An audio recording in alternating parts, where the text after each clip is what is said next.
All right, guys, we're making progress. I've got the front wheel unattached. I've got the toolkit right here. I'm going to go over that toolkit with you in a minute. I got the front fender and stuff separated back here.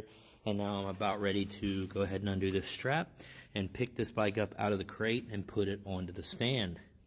All right, bike's up on the stand, guys. I started to put the front wheel on, realized I don't have any wheel spacers. And I found them in this little box with a few other things I'll go over in a second. And it was in the charging box right here. So take note. I'm sure all this stuff is in the instructions, but who's going to use those, right?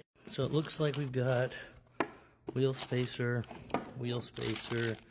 What's in this bag? Some countersunk Torx bolts. And then lastly, the foot pegs. Man, those look sharp for some stock pegs. Springs are already in here. Nice.